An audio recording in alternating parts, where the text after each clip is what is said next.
Hello and welcome into the Second City Hockey Ice Cold podcast. Robert Zaglinski here hosting tonight. And it hasn't been an easy day for Blackhawks fans. In fact, we have a new Hurricanes writer,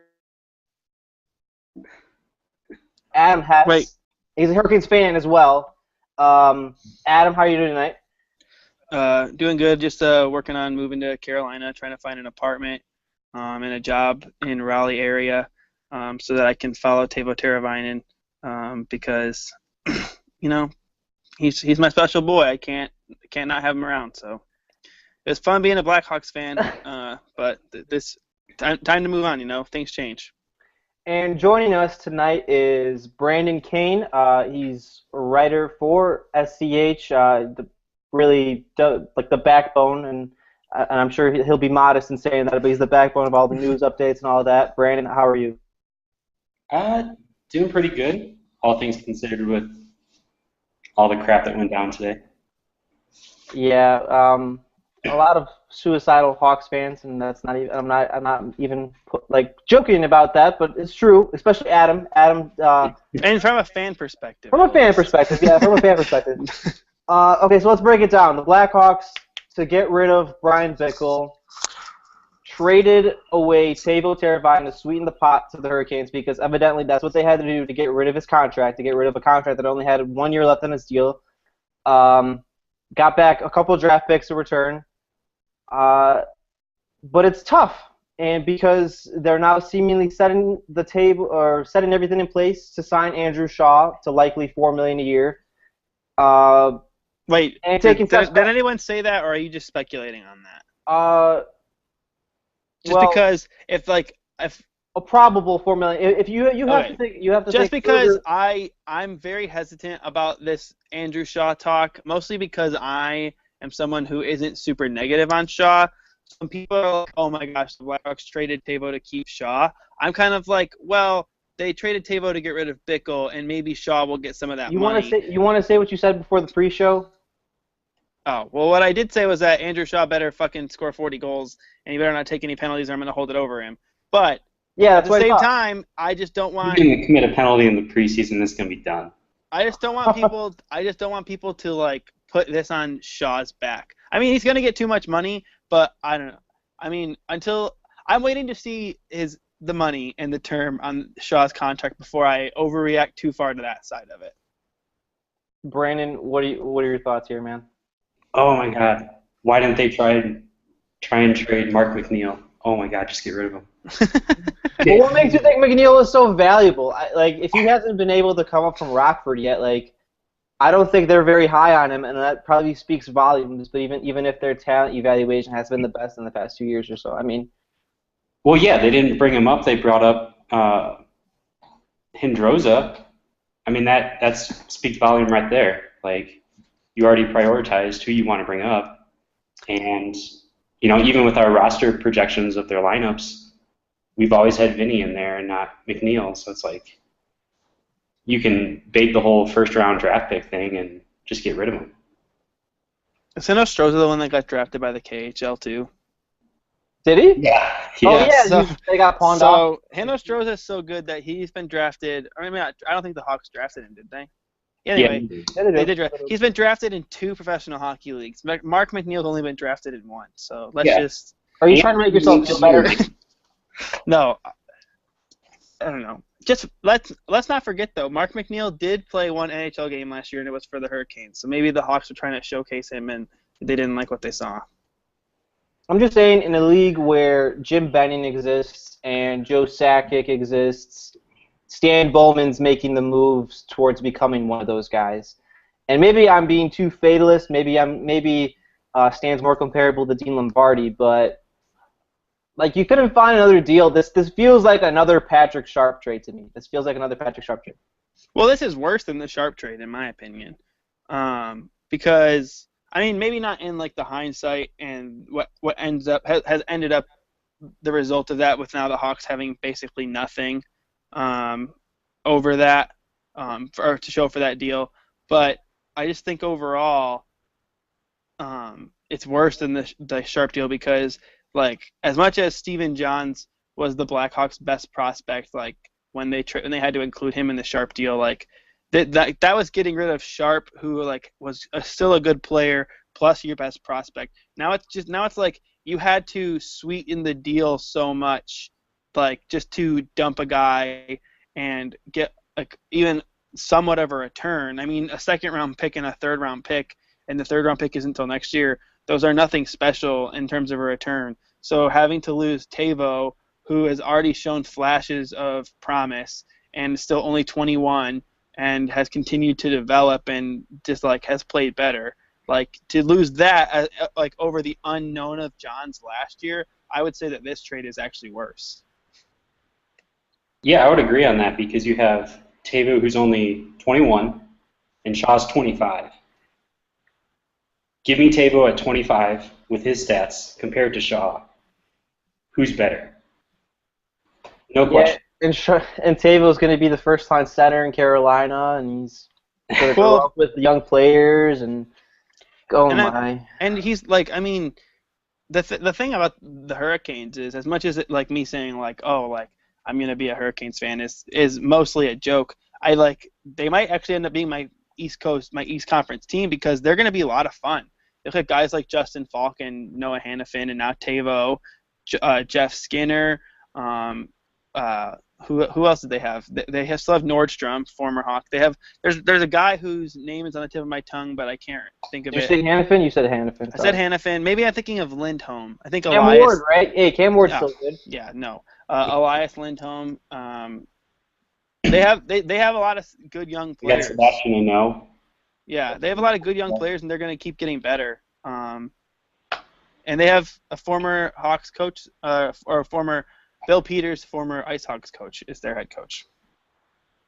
Yeah, you're probably just going to be a Hurricanes fan because you don't want to regret your Tavo jersey, even though you didn't buy it. I know, but I'll have to repurpose it. I think that the Hurricane jerseys aren't too far off from the Hawks jerseys, so I'll just have to do a little bit of editing. Yeah, a little tech. Just not buy a jersey and avoid that altogether. You know what? I didn't. Do you not own any jerseys, Brandon? No, I don't buy jerseys. Seriously? Yeah. It's a different. Anyway. No, hold on, because I mean we have do you own jerseys at least? Oh no, those are like 10 times worse. That is a hot take. What? Oh, you're one of grown men can't wear jerseys. I can't even speak to you. I'm like that gif of like the old guy from The Simpsons. That's pretty cool. The old man yells at cloud. Yeah, that's me. Have you guys seen? Do you watch Chris D'Elia? He's a comedian. You ever heard of him? Never heard of him. No. Well, he has a Netflix special. Look it up. It's really funny. But he talks about guys wearing jerseys, and I won't share it because it's like really inappropriate. And it's neither here nor there. But he just talks about how when men wear other grown men's jerseys and cheer for that man, what should be done to them. It's just really gross. Listen, for me, it's always been, as long as you're not Kevin Smith, where that's like your persona and you're wearing your Islanders jersey everywhere, it's fine. Wear a jersey to a game. What's that? Like, is he wearing the fisherman jersey, though? Like the old 90s look for the Islanders? Because that's okay. Oh, now the throwback's good because the old times were better. Okay. Brandon's going to end up with a Jonathan Toews jersey someday. Yeah, once he's like 35 and putting up 30 points in a season. But anyway, do we have an official cap figure? How much cap space this leaves the Blackhawks? Not yet. I don't think it's going to come out until just before the draft. Okay, so let's talk about Stan's thought process. Why would you guys think that Andrew Shaw, but that they value Shaw more for whatever reason? Because that's clearly the point here. Or maybe they were really just trying to sweeten the pot with Tavo. But they've always had a favoritism towards Shaw, and now they're going to reward him, at least according to reports. Either of you can go. I don't have an answer. I don't have an answer. I think the easy way out, and with that the lazy way out, is to kind of put this on Joel Quenneville and say, oh, it's because Joe Quenneville has his pets and the players he likes. But I really don't think that applies in this situation because I like Quenneville sang the praises of Teravainen a lot. When Teuvo was a rookie, he just gushed about him and talked about how great he was and how much he liked having him around, how versatile he was, and even last year he talked about how versatile he was. So just because maybe Quenneville kind of didn't give Teuvo the best combinations, I think it was because he still expected Teuvo to be able to thrive in those roles, and I don't think that Quenneville didn't like Teuvo. I don't think it's like Quenneville didn't like him, so the Hawks got rid of him. I think it's just that Joel Quenneville loves Andrew Shaw so much and likes what he brings to the table and how versatile he is, whether it be for better or worse that he ends up playing center sometimes, or whether it be for better or worse that he is often used in roles that he might not be best at because he's best used in the bottom six role as like a forechecking winger. He can excel in those roles. But Quenneville loves him a lot, likes to have him on the roster, and I think that whether you view that as a good thing or a bad thing, I think that. What's that, Adam? Sorry, I just lost you guys. Sorry. I think that's the driving force behind keeping Andrew Shaw over Teuvo Teravainen. Okay. Sorry about that. No, you're fine. You're fine. Nothing happened. No one knows. No one knows except us. I can edit it out of the thing later. Yeah, that's fine. Brandon, you're the guy that's going to be doing the 25-year-old comparison. Why do you think they have a favoritism towards Shaw? Do you agree with Adam? Yeah, I think it's just that, Q likes him and he's seen him prosper in various roles, and just a familiarity on that. Because we had, some noob who tweeted us and was like, well, he's got some net presence. You're going to tell me a 5'11", 180-pounder has more net presence than Kyle Bond, who's 6'2", 210? Like, come on. Yeah. I just think, I think that, in a lot of ways there is legitimacy to that, but that's not that's also still not a reason to keep Andrew Shaw around. It's just like a basic cop-out. Right. Like, he gets in the dirty areas and stuff like that. Like, that's great. Teuvo Teravainen gets in the dirty areas too, and then he gets out of them with the puck. Like, Andrew Shaw gets in there with his body. Teuvo gets in there with the puck and gets out of it with the puck. And then Shaw gets in there with the puck and then he loses it. Right.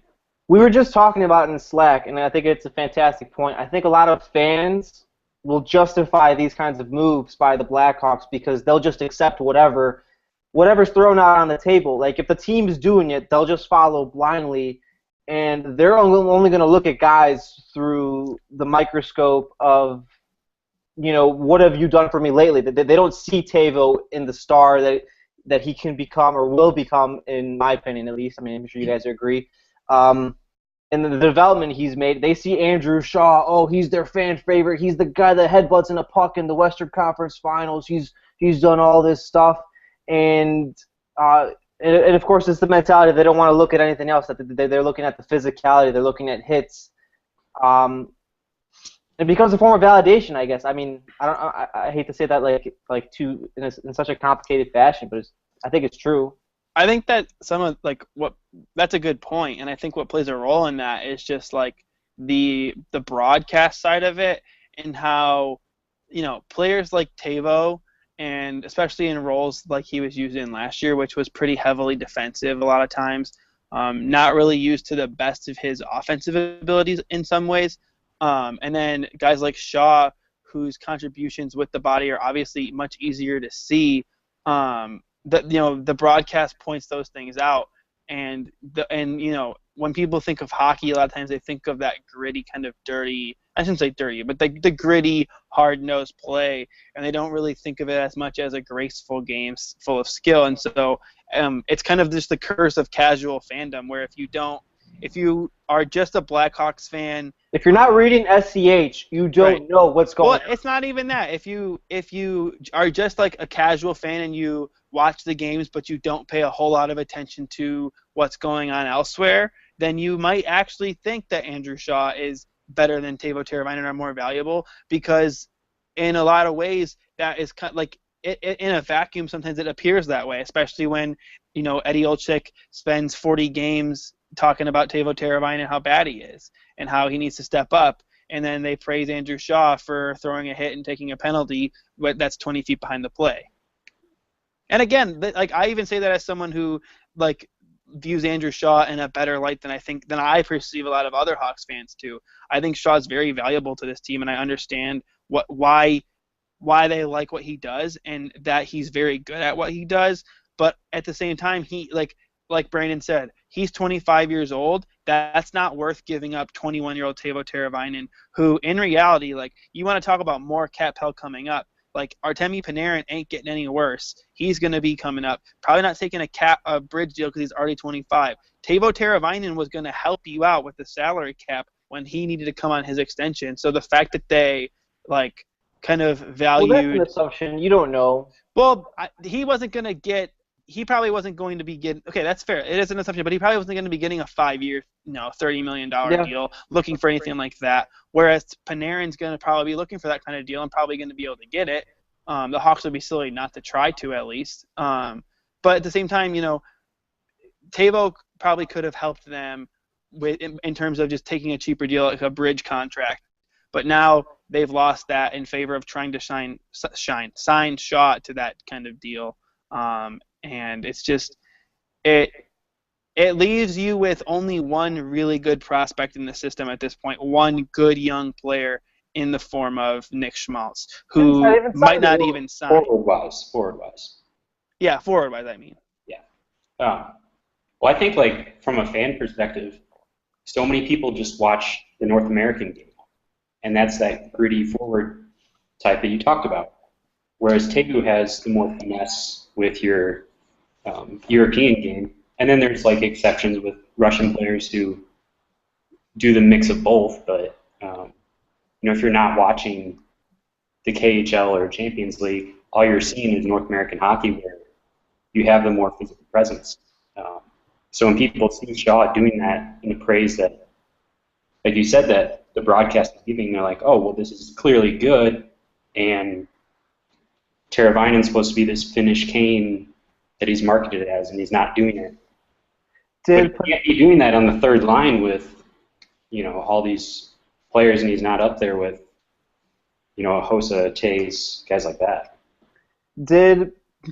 And I don't necessarily agree with this, but do you think that Panarin's explosion in his first season over here made the Hawks think that Teuvo's more expendable, or they prioritized Panarin? I mean, they obviously probably prioritize Panarin, but it's just a thought.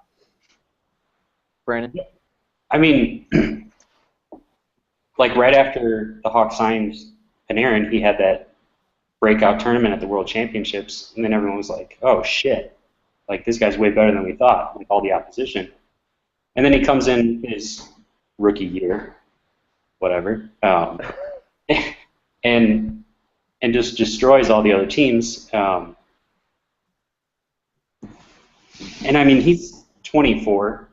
There's 3 years of development that he's ahead of Teuvo on that.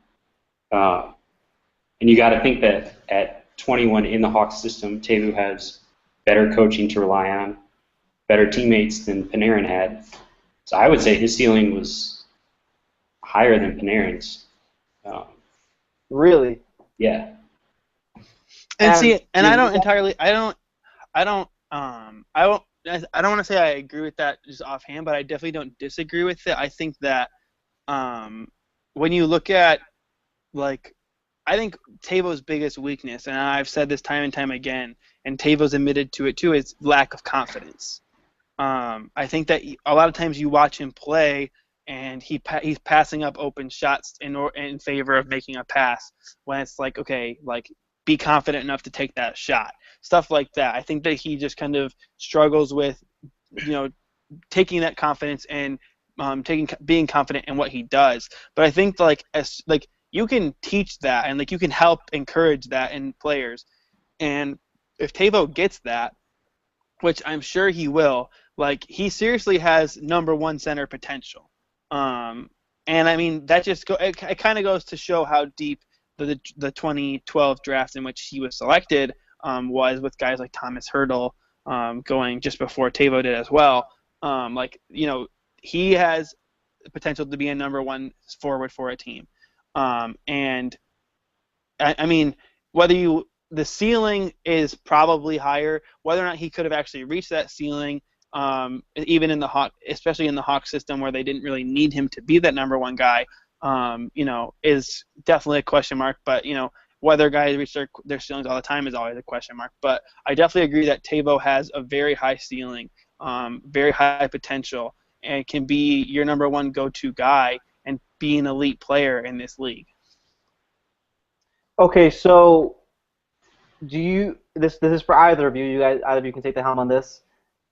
Are we of the assumption that Tavo was traded because we didn't see finish cold Stanley Cup Final Game 1 enough of the version of Tavo, or because he didn't have a place in the lineup necessarily where he could excel in the fashion they want him to?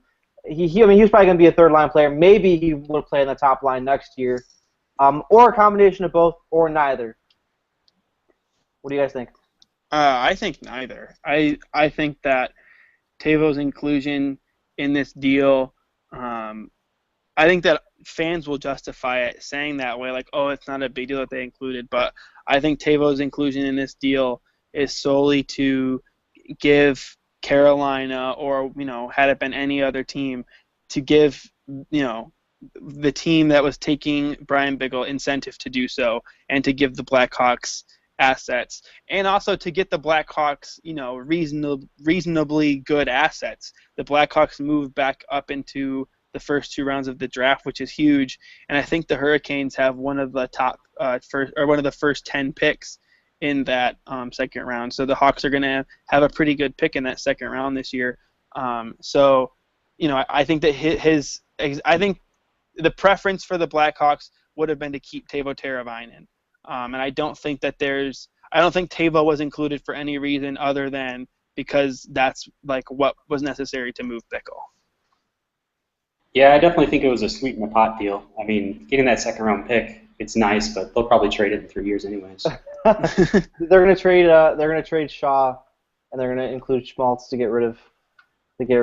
I was saying that I was texting a buddy today, and I said, my favorite part of this is the realization that we're going to do this all over again in 3 years when they have to trade Nick Schmaltz to get rid of Brent Seabrook's contract.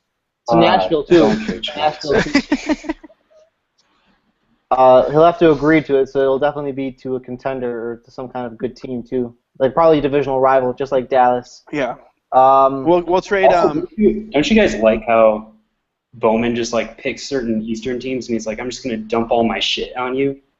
Like he did that with Florida, and he moved to Carolina, and then he stole Polka from the Islanders. We should start a pool not getting into the Penguins or the Capitals. Who will be the next Blackhawks dumpster? Because it was Atlanta first too. It was Atlanta, then it was Atlanta, then it was Florida. Now it's Carolina. The next Blackhawks dumpster is going to be a division rival. If I'm taking it pessimistic. No, it's got to be East Conference. No, if they're going to do it to division rival, it's going to be Colorado. I mean, it'll be someone that Seabrook. Well, okay, we're getting way too ahead of ourselves. But if Seabrook's going to have to agree to go to a good team, maybe the East teams will be good by the time we have to trade him. Anyway, okay, so worrisome trend, obviously. Blackhawks in the past 2 years have lost Brandon Saad, lost Tavo now. They included Marco Daniel to get Andrew Ladd for a swing and miss all-in cup run this year. And also Philip Deneau in that same fashion. How much tighter has the window gotten? And I mean, if we're really honest, the Taves and Kane era is probably over now in 3 or 4 years as actual championship contenders. I mean, I always put it at 2020 anyways. So. Yeah, 4 years? 4 more years. 4 more years. Sorry. Never mind. Good math, bud. Yeah, I think 2020 is a reasonable end for it. I think that I just think that the window got much smaller because when you looked at what the Blackhawks' future looked like and said, oh, one of the reasons they can win this cup or they can win cups in the future, is because they're going to have guys like Teuvo Teravainen and Marco Dano that are going to step up. And I know that Marco Dano was kind of like a last year thing and kind of shoehorned into that, but he was a good prospect as well. Like moving these good young players out to bring in, veterans and have to clear up cap space, stuff like that. It's definitely a unpleasant trend that I would even hesitate to call very scary. Or not hesitate, I would even call it very scary. Brandon? Yeah, I mean, I think right after that Seabrook contract extension, you just kind of felt like, well, there was another year that's like trimmed down from this window kind of thing, and then everything that happened today, there's another year. Because there's not, you have Host's deal that's big, and now you have Seabrook's. If you don't have Seabrook's big deal and you trade his ass, you get picks of younger D-man probably, and that's just going to help stabilize the future. I mean, the Hawks aren't going to do like 24 straight years in a row of going to the playoffs like Detroit. Of course not. Of course not. The salary cap is, the Canadian dollar screws us with that. Of course not. Yeah. I mean, as long as you can get some poutine from Canada, that's all you really need, right? Some Yeah, and the Hossa deal too. I mean, unless they Pronger Hossa, they're probably going to have to live with him unless he has another re-injury to his back in some kind of fashion. So we're kind of stuck in a rough point. In a different universe, the Canadian dollar is actually great. The Blackhawks are a 130-point team. Stephen Johns is playing. We have Saad on the top line. We have all these awesome young players across all four lines and defensemen, and we're just rolling into the cup every year. But sadly enough, Justin Trudeau, because it's always on the president, hasn't done enough for us. Thanks, Obama. Thanks, Trudeau. Thanks, Trudeau. Did you guys realize that the Penguins won their Stanley Cup, and then they won the one this year, and it bookended Obama's presidencies? It's almost like it's like a sign. That is crazy. Yeah, so really, Obama for that one. Wow. That's real. Dude, Illuminati confirmed. There's some kind of conspiracy there. That's the Illuminati for sure. Illuminati for sure. Since we're on the Penguins, let's get off the depressing Teuvo talk. Let's get Stanley Cup final wrap up. Penguins win the Stanley Cup in 6 games, hoisted on San Jose's home ice. Sidney Crosby, Conn Smythe. And as Brandon just noted, they just bookended it off with 2-7 or 2-8. I'm not sure. So 2-8. 2-7.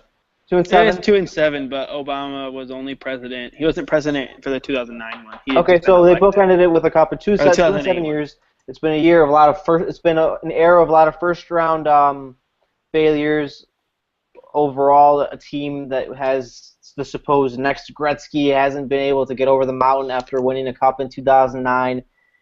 And objectively, in the second half of the season, they were the best team in hockey, and they kind of just rolled all the way on through, except for maybe that series against Tampa where Andrei Vasilevsky,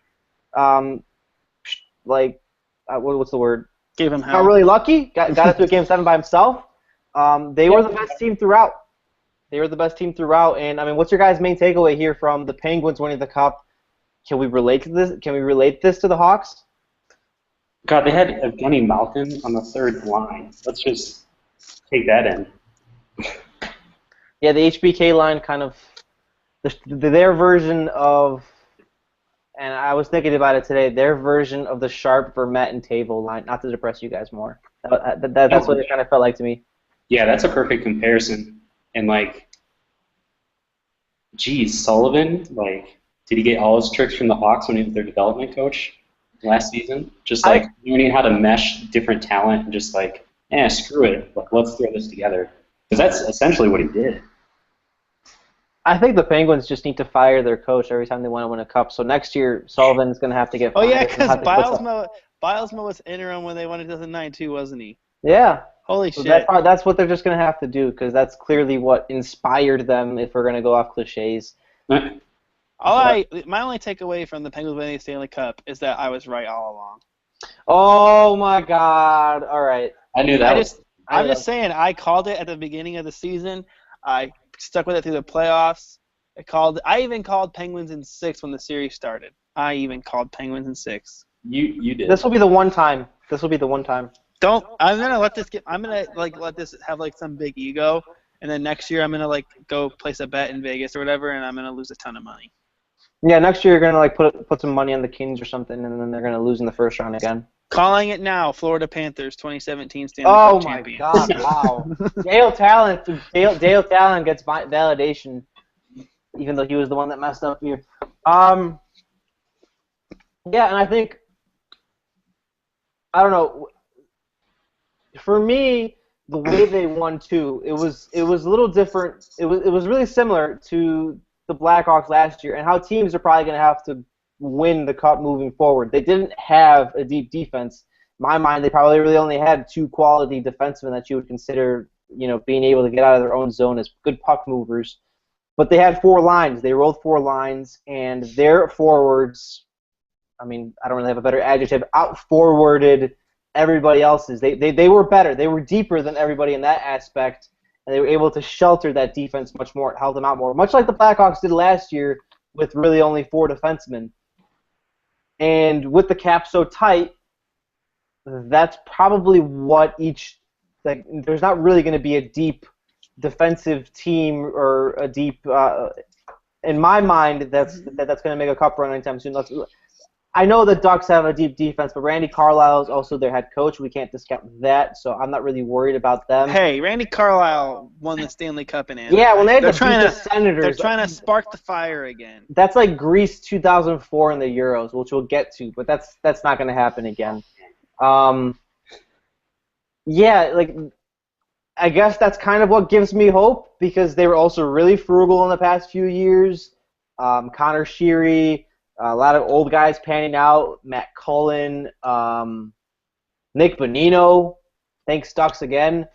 So I mean, it's probably thank you, Jim Benning. That was Jim Benning, dude. Yeah, that was thank you, Jim Benning. Jim Benning can't help us out. I don't understand. Couldn't have done Bickle.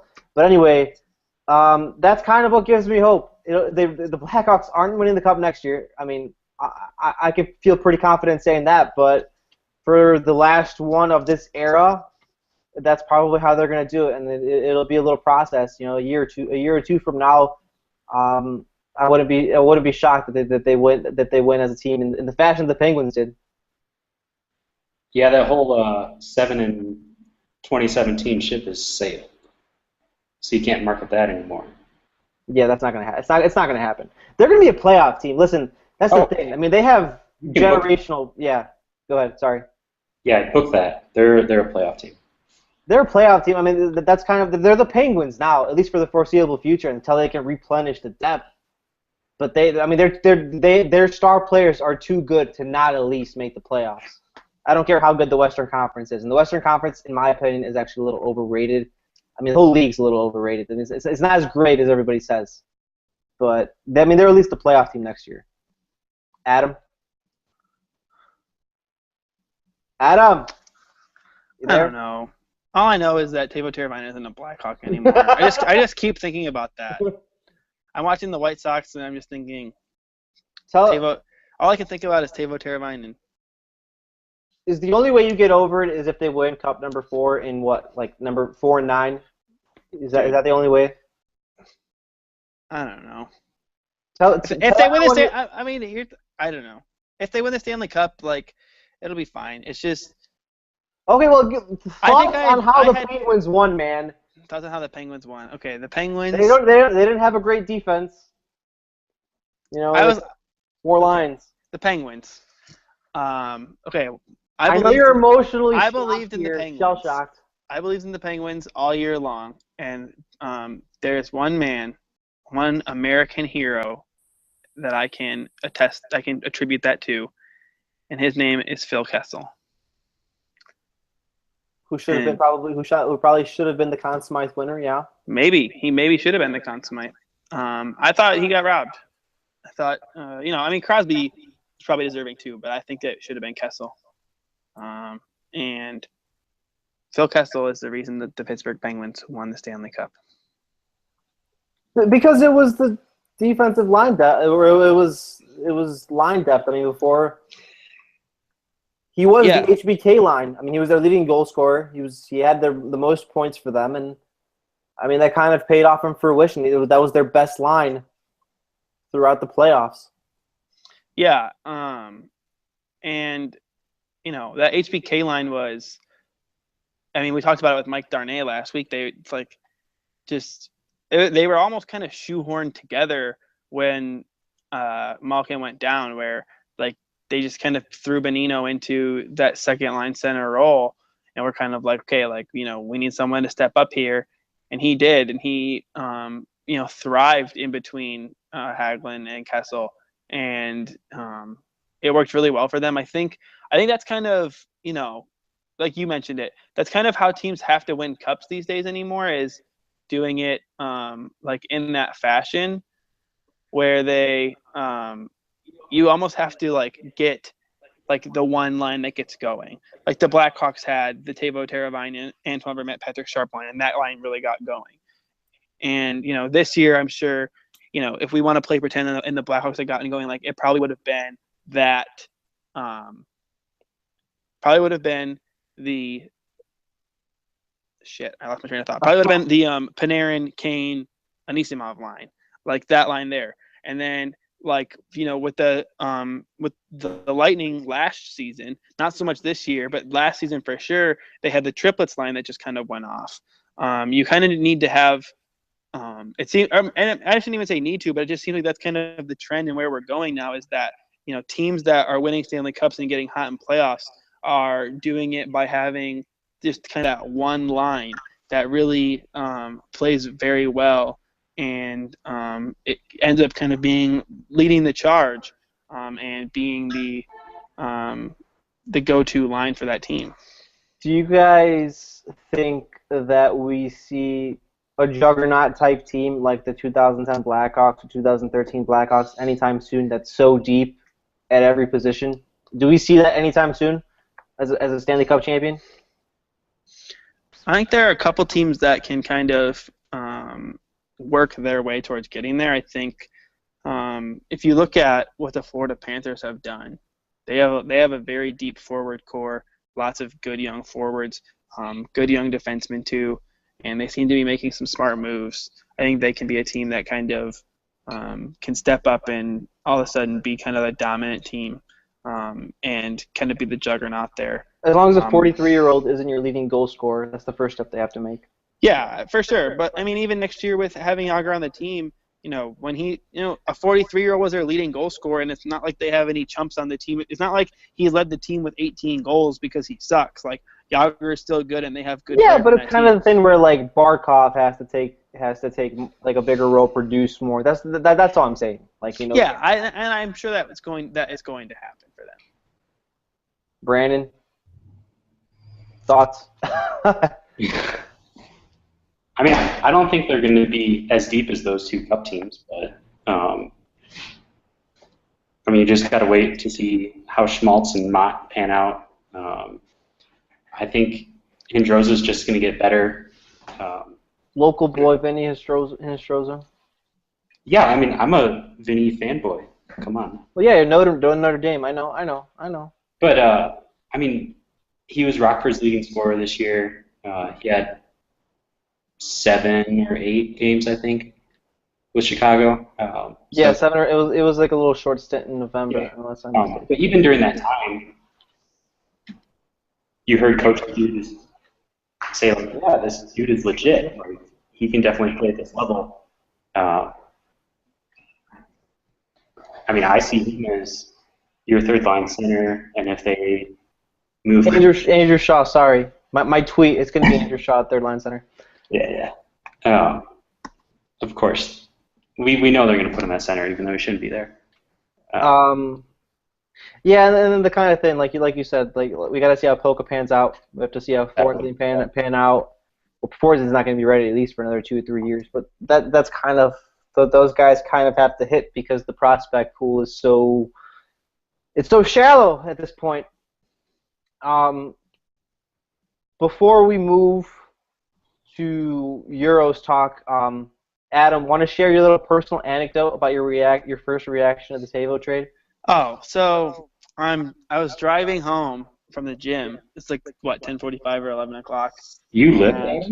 no, I was just I was Do you not even lifting. lift, bro? I don't even remember what I did because I just remember being so depressed about Tavo. I think I Do some did it. synchronized swimming with the I other. think I did cardio today. Okay. Trying to lose weight. Anyway, I'm on the way home from the gym. It's like 10:45. I'm driving and my phone buzzes and I look at it and it's a Blackhawks app and I was like, oh shit. And then it says Blackhawks trade Brian Bickle and Teuvo Teravainen, and then it kept going, but I just stopped reading at that point. And I threw my phone into the seat next to me and I drove home in anger. And for probably a half hour, I had no clue where Teuvo Teravainen was traded, what the Blackhawks got in return. All I knew was that he was no longer a Chicago Blackhawk, and I was mad about it. You could have used the swear words you said. You could have said that, man. Oh, I don't remember what I.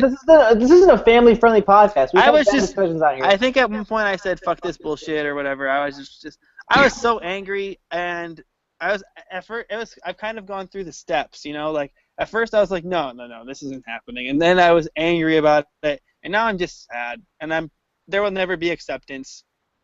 Even if they win a cup? Even if they win a cup, I'll think, you know what, Teuvo should have been out there. Teuvo should get the cup first. Even if he's on a different roster? Yeah, bring him back. I think the most surprising thing about that story is that the notification was that they traded Bickle and Teravainen, and not that they acquired 2 draft picks. Yeah, let's see if I can find the notification. Oh, it does say, it says Blackhawks acquire a pair of draft picks from Carolina exchange for Bickle and Teravainen. Oh, I don't know. I just remember reading it, and when I saw that they had traded Bickle and Teravainen, when I saw Teravainen, the rest of it just didn't make sense anymore. So I was like, wait, I just remember thinking I have no idea what they got or where he is. I just remember thinking, well, he's not on the Blackhawks anymore. Admittedly, I was much more angry about the Saad trade because Saad was a monster. I loved him so much, and I just remember sitting on my couch. It was in the afternoon last year, and just the amount of 4-letter words that came out of my mouth. I mean, I can't even describe. It was released a good 3 or 4 hours where I was just in a white hot rage. Today, kind of just looked at my phone, laying in bed, yep. And just sat there in silence for 10 minutes, just all right. Well, I remember my reaction to the Brandon Saad trade was much more violent than this one because I remember I remember the return being first of all, I was not driving when I found out about the Saad trade, so I think that impacted my reaction because I had to get home safe. But when I heard about the Saad trade, I remember I was mad, fucking mad as hell, when I found out about it, and I was like, this is a shitty trade. They didn't get shit in return. And then I actually went and looked at the trade, and after a half hour of being fiery mad, I was like, you know what? Actually, this isn't that bad of a deal, and I just moved on. I think when I saw Jeremy Morin, and I was like, oh, okay. Yeah. What is this? I just remember thinking this was all if Dano had worked out and stuck around, but I just remember thinking in 4 years, when we have Anisimov contributing well and Dano playing well and still being young, we're gonna think oh wow, look at I can't believe we got that from Brandon Saad. Not that Brandon Saad wasn't gonna be good, but wow, we still got out good from that deal. And instead now it's we have nothing to show for it. I think the funniest thing is people were like, well, how's Brandon Saad going to do if he's not on the same line as 2 future Hall of Famers? It's did you watch the guy play? He's going to be fine. And then he goes and scores 30 goals in Columbus. It's come on. And he's still 22. He's still growing and developing. That guy's going to be a superstar. He already is a superstar. Yeah. That hurt me much more. With Teuvo in Carolina, that he can actually grow a beard because he'll be out in the sun more. Is that a thing? Is that how it works? Is that how it works, where you're out in the sun more, so more hair grows? That's science. That's science, I think. More vitamin D, all that stuff, yeah. Wow. Wow. I need to start trying this. Spend more time in the sun. Yeah, I don't know. I think just a lot of the Teuvo thing was that he was our special boy. That's why it hurt more. While Saad was just a monster. But anyway, without that fact, before we move to Euros, and I had to ask this to Adam when we spoke 2 months ago when we went off on Q and Stan. No, wait, like 6 weeks ago when the Blackhawks lost Game 7. I asked this to both of you: do the Blackhawks, and not even objectively answer this, do the Blackhawks win another cup in the Taves and Kane era? It doesn't matter. Does it matter? They had enough of success to where it matters. So, yes, it matters. Regardless of the answer, whether or not they win another Stanley Cup matters. Because all of this is for another Stanley Cup. Like, they're moving Andrew. They needed to clear the cap space in order to build a team that they think can win the Stanley Cup. And they were willing to move Tavo to get that cap space. Like, that is a move because you want to win the Stanley Cup. Whether or not people, think that is like a move to win the Stanley Cup because you're trading a young player. You are still you are doing this for the purpose of winning the cup. So it does matter whether or not they win a cup. That being said, I do think the Blackhawks will win one more cup in this era. When I say in this era, I mean within the next 4 years. I think the Blackhawks will win one more cup, but I don't think they'll win more than that. And I don't think it will be. I think it'll be kind of like a 2013 or 2015 kind of way where we're okay, they're a pretty good team, and then they get in the playoffs and they just play well and prove that they're better. And I think that but I don't think it'll be 2017 either. I think it's gonna be 2018 or 2019. So you're saying it'll be like a swan song? Yeah, it'll be Duncan Keith's swan song. That's what it'll be. Yeah, absolutely. It'll kind of be I think it'll kind of be the cap to the era where when it happens, we'll all just kind of know that it's over, and we'll all just kind of be okay, this was the last one, and it was good, and we can move on from here, and never, ever, ever see anything like this ever again. I'm assuming you agree, Brandon? Yeah, and then you put the Jonathan Tate statue out front of the United Center. Cap it off. I would love that. So are we giving up on Core 2.0, basically, with Tavo gone, too? There is no Core 2.0 anymore. Core 2.0 was basically Saad and Tavo. They're both gone. Yeah, it's dead. We're on to Core 3.0 now. Nick Schmaltz and Tyler Mott and Gustav Forsling. And Polka. And Polka, true. Forsling will be better than Polka. Anyway, yeah, I agree with you guys. They get one more. Last little thing left in the tank. Uno mas. Uno mas. Hopefully Crawford gets the Conn Smythe, but we'll have that conversation years down the line. All right, to finish up here, let's talk Euro 2016. I don't know if you even have rooting interest, Adam. I know Brandon is Azzurri. Is that how you say it? Just say it. Yeah, that's how you say it. Okay, Azzurri, Italy, the most trash team that doesn't really have any talent, but somehow they grind their way to the championships every time. I'm rooting for Germany. Damn it, Adam. Adam, that's like rooting for the Patriots. Dude, that's like rooting for the Cardinals. I'm 69% German. Oh, okay. Well, that's your. Oh, nice. Yeah, thank you. Actually, no, but I am very German. I have a lot of German in my ancestry. My dad's great-grandfather moved here from Germany, so I'm only 3 generations removed from actually being a German. My last name, Hess, Hess is literally a city-state in Germany.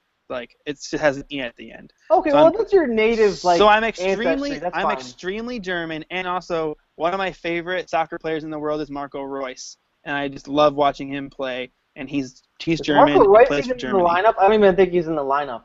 He might not be in the lineup. I don't know. I have not watched a single Euro game. I'll be straight up honest, but I hope Germany wins.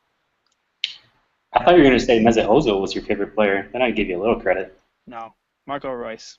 Mesut Ozil is just the German way to steal players from other countries. I'm still bitter. About Klose. I'm still bitter about Pulaski. But anyway, yes, I am for the Białe Czerwoni. We're back. Not all the way, but we're back. Poland finally have nice young talent. Have the best striker in the tournament that's going to advance beyond the group stage because Zlatan and Ronaldo are both being eliminated in the group stage. So Robert Lewandowski, Robert Lewandowski, if we're going to merge names, he's my heart. And I I'll admittedly only be I'll be satisfied with the quarterfinals run, but you guys watch out. They're a dark horse. They're a dark horse. Here's the thing: is I'm not really big into international soccer, but I love like the Premier League. I am the opposite. I will watch some Premier League games, but I'm mostly into the international. To me, the international championships are the ones that really only matter. Well, I mean, I watched the World Cup, but one of the reasons that I am not super into international soccer is because like one of the hard parts about it is everyone has like, so no one really cheers for like the country they're from. Everyone like likes Team USA, but then they all have like the other countries and they all have all these different reasons for it. Like you're Polish, so you're rooting for Poland. I'm German, so I'm rooting for Germany. Brandon, I don't know if you're Italian. Are you Italian? Yeah. Okay, so I guess that all makes sense. But some people just root for like whoever the hell they feel like it because Ronaldo's on the team or whatever. Or like in the World Cup, I was like, hey, it'd be cool to see Messi win, so go Argentina. Like it's just like random, and people just kind of root for whoever. So I mean, I watched the World Cup and it's fun, but I think I like just the structure of like a league a lot better, and it's easier for me to understand, which is kind of why I'm more into like the Premier League.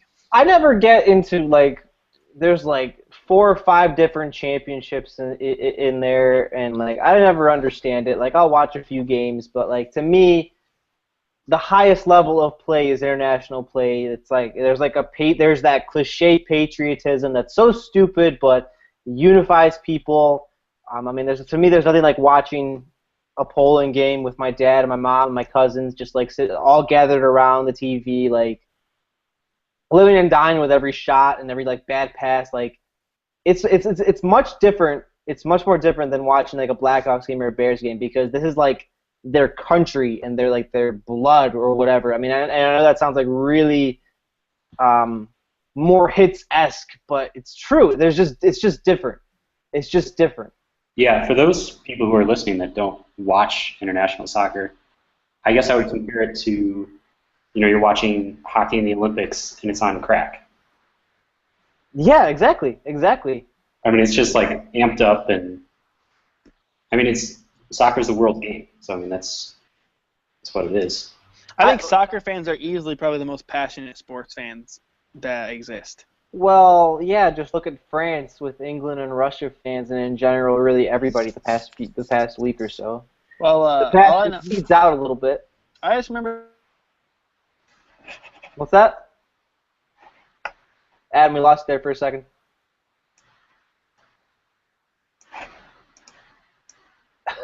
Yeah. Brandon, personal anecdote. What up? About anything about Italy. Because I think Adam froze.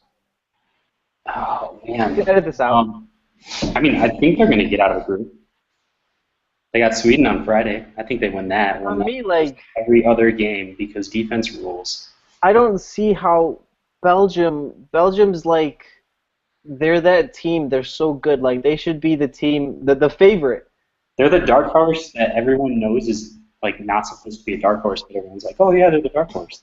No, they're loaded. They have such a good defense. They have the best midfield, and Fellaini is like the Andrew Shaw of Belgium. Like why does he play? He's so bad. Why isn't De Bruyne playing in midfield? Like it's the same thing, and. I don't think anyone knows the answer to that question. They just look at him and they're like, Fellaini has like dirt. It's like the same kind of argument with Mike Michaud. Like Fellaini has to have some kind of dirt on Mark Wilmots. That's the Belgian head coach. That's Mark Wilmots. So or his hair or something. Like he's hiding something in that hair. Like that's his most notable thing. He's more known for having the afro than actually being a good soccer player. I don't think that's a hot take. No, and that's not something to be not proud of if I were him. Well, for him, for his personal thing, but for the fact that the Red Devils, that their nickname, like this is their best generation ever, and they might not come out with a title. Like that loss for like. I should clarify with my tweets. I don't really hate Italy. I just don't like what they do to the game. That, to me, they're like the Devils of hockey, like the early 2000s Devils. I don't like how they play soccer. That's just my opinion. And I was really discouraged by how Belgium – it wins, sure, it wins. I know you're going to say that it wins, but I don't like it. And I was really discouraged by how Belgium showed out against the team they probably should have whooped, if we're being honest. Oh, yeah, they should have. No one expected Italy to win that game. And then nobody expected Italy in the last final either. But man, It's all Buffon. It's all Buffon. It always is. It's just a monster. he, to me, I mean, he's the only reason they won. He's the only reason they won the 2006 World Cup. I mean, back then they still had Pirlo. Back then they had still some decent attacking players, but I don't know. To my original point, but from my rooting interest, tomorrow is the biggest Polish sporting event since the 70s. No, since the 82, since they had a third place finish in 82. Since their last golden generation. They have a new generation again. Yeah, go ahead, sorry.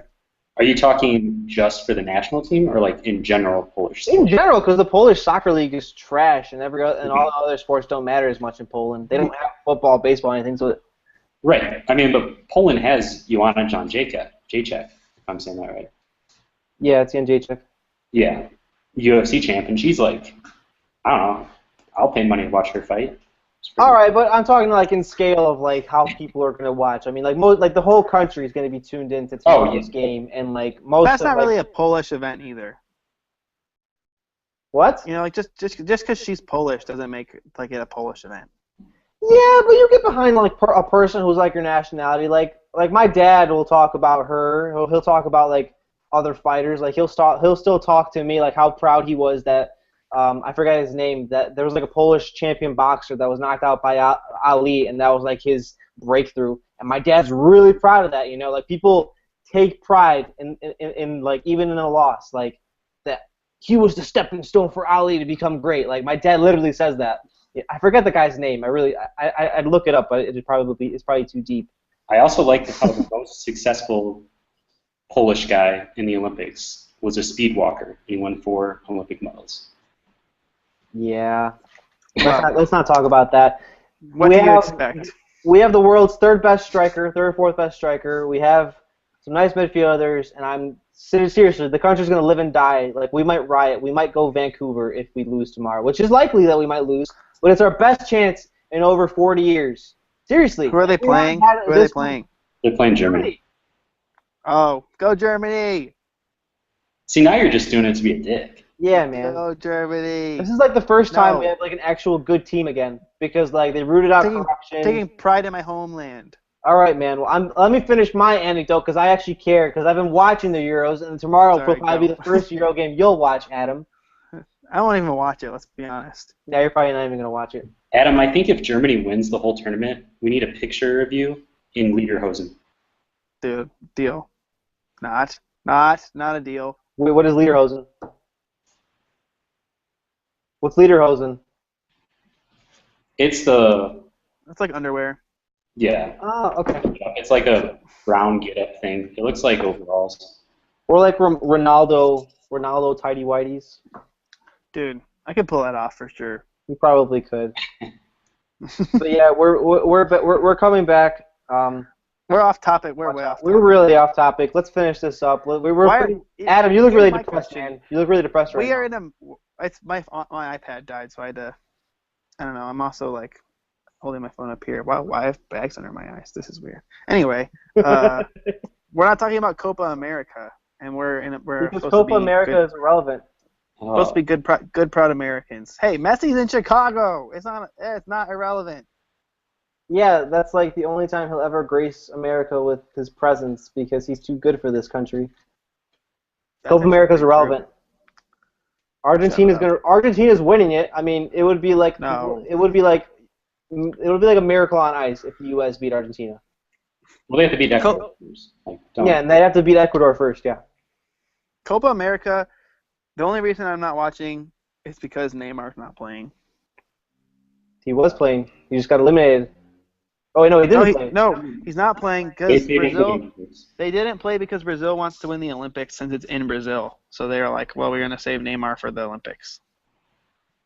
Good old. Yeah, see, anyway, even Brazil doesn't care about Copa America. See? What I was going to say before I got cut off by my iPad dying, I was going to talk about Brazil because I remember before the World Cup a couple years ago, there was this report that a soccer referee got straight up drawn and quartered like by like group of soccer fans after he kicked a player out of a game.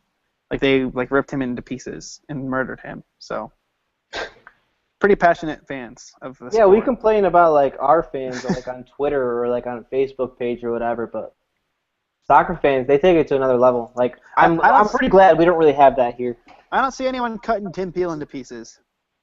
Or Mike Carey. That's who I could think of. Sorry, I could only think of Mike Carey. Good point. Ed Hockley. All right, so who do we think?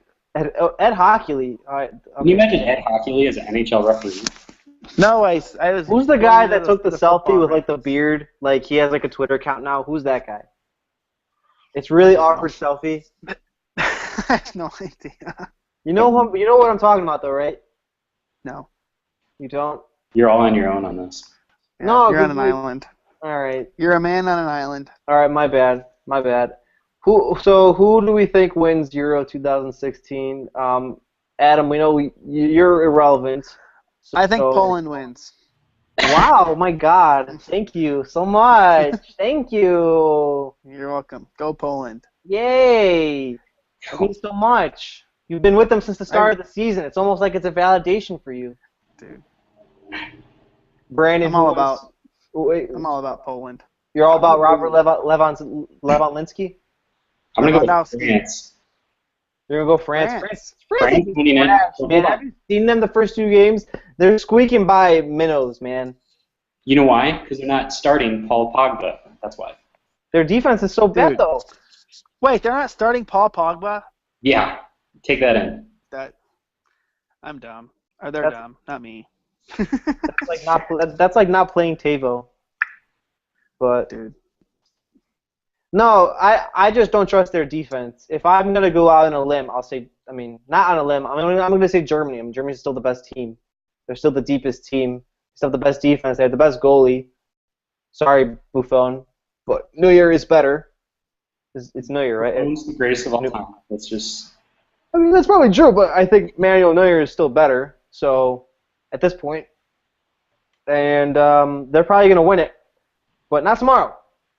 Because we're going to win the group, and Poland's going to win the group, and we're going to make a semifinals run, and it's going to be awesome, and they might win it. But if I'm making an actual pick, it'll be Germany. And, yeah, I sound really stupid, but that's fine. I think USA is going to win. Yeah, they're going to win the Euros. Clint Dempsey and Landon Donovan's going to make a comeback. Let's wrap this up, guys, because I'm still pretty depressed about it. Don't say it again. It's making me depressed. This has been too much of this beer. I think this is a really strong beer, and I drank too much of it. Is it Zombie Dust? Not too much. It's not Zombie Dust. Since we're trying for sponsorships, drink Zombie Dust and all Three Floyd's products. Please sponsor us. Please do it. You can also drink Odell's. Drink some of that. That's good.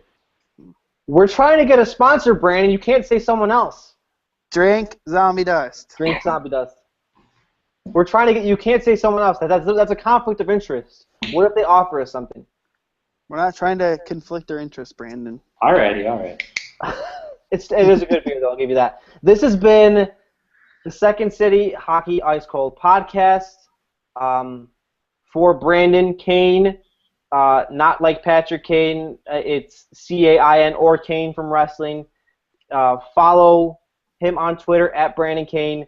Brandon M. Kane. Brandon Cain. Brandon M. Kane. Brandon M. Kane. Sorry. Oh, I forget that. I forgot the little addition. You're Follow so the bad newest at Twitter handles. I really do. Follow the newest Hurricane fan, Adam Hess, @_Adam Hess. I got that right. His general work there as well. And follow me at Robert Zagunski. I am now Polish, Bob, for the foreseeable future, if that confuses you. Follow me there as well. Follow all our work over at Second City Hockey as we uncover the death of the Blackhawks dynasty. Hey, I wouldn't be calling it that quite yet. Okay. The beginning. I never called it a dynasty anyway. Dynasty. Now we're not going to get into that. But anyway, the beginnings of the end of the Blackhawk dynasty. Follow all that. We're really positive people, unless you haven't discovered that by this point. And go Poland. Any last thoughts, guys? Go Hurricanes. Go Hurricanes. Go Tavo. Go Poland. For Adam, for Brandon, this is Robert Zaglinski signing off.